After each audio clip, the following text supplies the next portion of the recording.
मुंबई हायकोर्टाच्या कॅन्टीनमध्ये आता एफडीएची धाड आहे.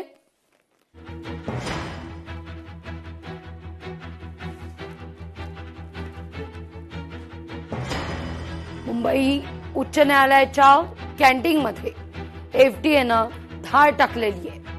कॅन्टीनमध्ये एफडीएच्या पथकाकडून तपासणी केली गेली आहे.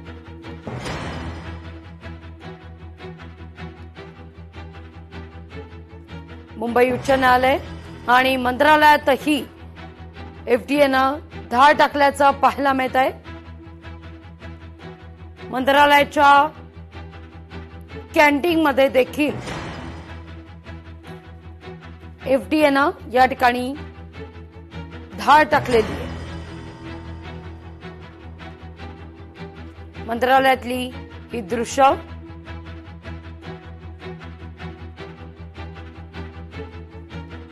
एफडीएचे अधिकारी त्या ठिकाणी पाहणी करता पोहोचलेले होते.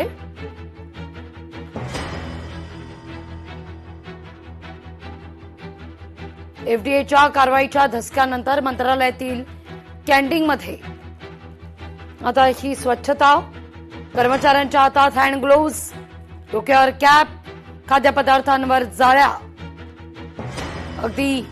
त्या पण अगदी नवीन करकरीत जाळ्या. त्यामुळे एफडीएच्या कारवाईचा हा धसका. आधी मात्र या सगळ्या संदर्भात अनास्था होती.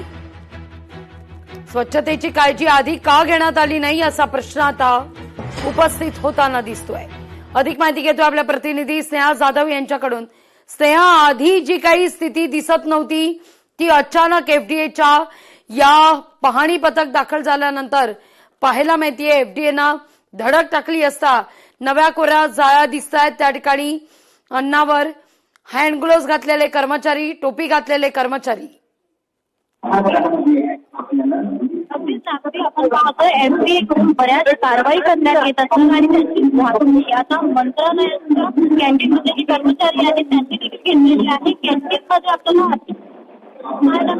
यामध्ये तर खाद्यपदार्थांची जाळी पाहण्यामध्ये जे कर्मचारी काम करत आहेत त्यांच्या हातामध्ये देखील हँडग्लोव्ज पाहायला मिळत आहे. अशा प्रकारे काळजी आणि ती घेण्यात येत आहे. जो एफडीए कडून जो कारवायांचा जोर पाडला गेला आहे त्या अनुषंगाने त्याच्यानंतर आता मंत्रालयाकडून देखील खबरदारी घेण्यात येत आहे. म्हणजे ही काळजी अगोदर का घेण्यात आली नाही असा प्रश्न देखील उपस्थित होत आहे. कारण कुठेतरी भीती आहे का की या मंत्रालयाच्या कॅबिनेटमध्ये.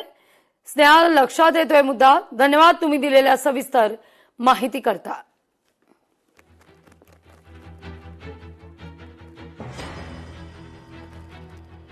एफडीएच्या भीतीनंतर ही स्वच्छता पाहायला मिळतेय.